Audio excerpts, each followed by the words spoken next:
এই হিন্দু আমরা হচ্ছি যে শত ধর্ম অবলম্বী, আমরা সনাতনী ধর্ম অবলম্বী। গোটা পৃথিবীতে যখন কোন নবী রাসূল ছিল না, তখন আমাদের এই মানুষগুলো সব আমাদের ধর্মেই ছিল। যে মুসা আলাইহিস সালামের জমানায় হযরত নূহ আলাইহিস সালামের যে পরে যে এই শিরকের যে প্রচলনটা চালু হলো, বলতেছে যে আমরা তো সেই পুরাতন আমাদের এই ধর্মকে গোটা পৃথিবীতে আমরা ছড়িয়ে দিতে চাই। বিশেষভাবে আমাদের আবাসস্থল এই ভারতবর্ষকে আমরা আবার এই হিন্দুইজমের মধ্যে এনে এক রাষ্ট্র করার জন্য তারা সেই চেষ্টা এবং প্রচেষ্টা তাদের সূক্ষ্মভাবে তারা রেখেছে। তাদের একটি দফা হলো এই ভারতবর্ষকে এই 47 আর 71 সীমানা নিশ্চিহ্ন করে এক ভারতবর্ষ করতে হবে। ইসলামের সেই দাবি নিয়েই কিন্তু বাংলাদেশে তারা কাজ করছে। প্রিয় ভাইরা আমার, ওরা চট্টগ্রামের উপজাতির সাথে মিলে এই প্রথম টার্গেট হচ্ছে ওই চট্টগ্রামকে আলাদা করে দেওয়া, স্বাধীন আবাস ভূমি সেটা ঘোষণা করে হিন্দু নেপালের মতো একটা হিন্দু রাষ্ট্র তারা করে দিবে। এই ইসলাম হচ্ছে যে একটি সন্ত্রাসী আর জঙ্গি সংস্থা, যারা হিন্দুর ছদ্মবেশে তারা যে এই সন্ত্রাসী কার্যক্রমগুলো তারা চালিয়ে যাচ্ছে। প্রিয় ভাইরা আমার, বন্ধুরা আমার, এই কথা আজ থেকে প্রায় 10 বছর আগে ওলামায়ে কেরাম কিন্তু জনগণকে সতর্ক এবং সাবধান করে বলে দিয়েছিলেন। কিন্তু আমাদের সরকার এবং আমাদের দায়িত্বশীল যারা ছিল তারা কিন্তু সেটা কানে নেয় নাই। এখন কিন্তু আমরা বুঝতে পেরেছি। কেমনে বুঝতে পারলাম? যে পতিত স্বৈরাচার দেশ থেকে যখন পালালো, সে প্রতিবিপ্লব করে প্রতিষ্ঠিত হওয়ার জন্য কখনো কখনো তারা আনসার, তারা শ্রমিক, তারা রিক্সা, কিস্তি লীগ, এবার ইসলাম লীগের উদ্ধারণ করে আমাদের এই শান্তি আর শৃঙ্খলাকে বিনষ্ট করে দেশটাকে একেবারে বিশৃঙ্খলার আগুনের মধ্যে তারা নিপতিত করে দিতে চায়। করা ঠিক না বেঠে?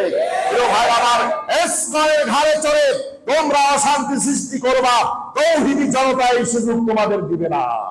প্রিয় ভাই আমার, এই ইসলামের যে দায়িত্বশীল যাকে গ্রেফতার করা হয়েছে, যে এই বদমাস এই চিন্ময় কৃষ্ণ দাস, সে নাকি এবার পূর্বু দাস, আবার পূর্ব হয় কেমনে আমার বুঝে আসে না। যে এই লোকটা কিন্তু ইসলামের এখন বলতেছে, দেখতেছে অবস্থা বেগতিক, যে আমরা পারবো না, এখন বলতেছে ওকে আমরা বহুটাকে বহিষ্কার করে দিয়েছি। এটা হলো কৌশল। এটা কি কৌশল?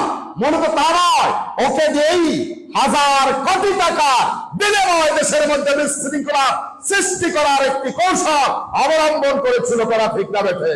প্রিয় ভাইরা আমার, আমার সাইফুল ভাইকে হত্যা করেছে, মসজিদে আঘাত করেছে। প্রিয় ভাইরা আমার, অনেক শত শত মানুষকে যে তারা যে লাঠি দিয়ে পিটিয়ে যে তাদেরকে রক্তাক্ত করেছে, তারা সংখ্যায় মাত্র 10 বা 8%। এদেশের সংখ্যাগুলো মুসলমানদের উপর আঘাত করার সাহস পেয়েছে।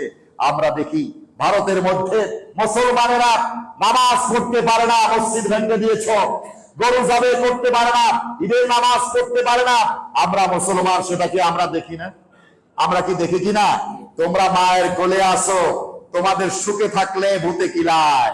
তোমাদের এবার ভূতে কিলাইছে, ভূত ভরে আসছে দিল্লিতে, তোমাদের এখন কিলাইয়া রাস্তায় নামাইছে। প্রিয় ভাইরা আমার, সতর্ক থাকতে হবে। ইসলামকে বাংলাদেশ থেকে তাদেরকে নিষিদ্ধ ঘোষণা করতে হবে। হিন্দুত্ববাদ, হিন্দু ধর্ম চর্চা চলবে, হিন্দু ধর্মের নামে জঙ্গিবাদ দেশে কায়েম করতে দেওয়া হবে না। ভাই আমার, সরকারের কাছে আবেদন থাকবে, এই ইসলাম একে নিষিদ্ধ ঘোষণা করুন। ইসলামের সাথে হিন্দু ধর্মের সাথে কোনো সম্পর্ক নাই। হিন্দু ধর্মের যখন হিন্দু ধর্মের যারা গুরু আছে তারাই বলতেছে, ভারতের হিন্দুরা বলতেছে, ভারতের উগ্রপন্থী বিজেপি ছাড়া সব হিন্দুরা বলতেছে বাংলাদেশে যা হচ্ছে এটা আমাদের কাম্য নয়। শুধু বিজেপি ছাড়া, বিজেপি হলো সন্ত্রাসী একটি দল, আর ইসলাম হলো সেই বিজেপি হলো 5টা গোলাম। এই ইসলামের ঘাড়ে চড়ে যারা বিশৃঙ্খলা সৃষ্টি করতে চায়, কঠিন হস্তে এদেরকে দমন করতে হবে। প্রিয় ভাইরা আমার, আমরা শান্তিপ্রিয় মুসলমান বাংলাদেশি দল, আমাদের যার যেটা থাকবে, কিন্তু দেশের মধ্যে বিশৃঙ্খলা সৃষ্টি করতে দেওয়া যাবে না, কোনো সুযোগ নেই। আমরা মাত্র 3 মাস আগে হাজার হাজার আমাদের ভাই বোনকে হারালাম। হাজার হাজার আমার ভাই বোনেরা তারা পঙ্গু হয়েছে, রক্ত ঝরে ঢাকা রাজপথ লাল হয়েছে। এখনো দেশের মধ্যে যে ষড়যন্ত্র যদি হয় আর দেশ রাস্তা যদি রক্তাক্ত হয়, এটা মেনে নেওয়া যায় না। এটা কি মেনে নেওয়া যায়? সুতরাং সাবধান থাকতে হবে প্রিয় ভাইরা আমার। বিভিন্ন প্রলোভন দিয়ে, বিভিন্ন কৌশল অবলম্বন করে আপনাদেরকে কিন্তু ওদের সাথে সম্পৃক্ত করে দেশের মধ্যে অস্থিরতা সৃষ্টি করার পায়তারা করবে। কিন্তু সাবধান থাকতে হবে, আমরা আল্লাহর হুকুম, আল্লাহ রাসূলের আদর্শ, শান্তি এবং শৃঙ্খলার মধ্যে আমরা থাকব এবং আমরা সতর্ক এবং সাবধান থাকব। খালি বসে মসজিদে বসে তসবিহ তুলে হবে না, বাহিরে কি হচ্ছে খবর রাখতে হবে।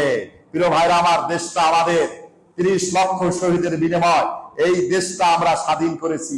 দেশের জনগণ রক্ত দিয়েছে, স্বাধীনতার দলিলটা ওনাদের কাছে রয়েছে, ঠিক না বেঠে? রক্ত দেশে দেশের মানুষ, আর স্বাধীনতার দলিল নিয়ে ওনারা বসে আছে। এটা ভারত পাকিস্তান যুদ্ধ ছিল, এটা স্বাধীনতা যুদ্ধ ছিল না। প্রিয় ভাইরা আমার, এই স্বাধীনতা সার্বভৌমত্ব এটা রক্ষা করতে কেবল মাত্র পারে ইসলাম।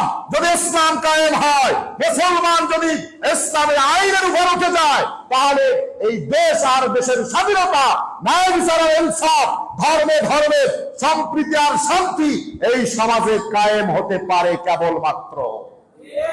আমরা এটা চাই কি চাই না? এই জন্য প্রিয় ভাইরা আমার, আমরা সবাই শান্ত শৃঙ্খলা মোতাবেক আমরা চলবো। কারোর সাথে আমরা ঝগড়া মারামারি কাটাকাটি করব না।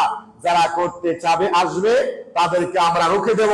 আল্লাহ রাব্বুল ইজ্জাত ওয়াল জালাল আমাদের সবাইকে আল্লাহর হুকুম হাকাম গুলো পালন করে চলার জন্য তৌফিক দান করে, বলেন আমিন। আমরা 4 রাকাত ক্বাবলাল জুমা পড়ে নিই।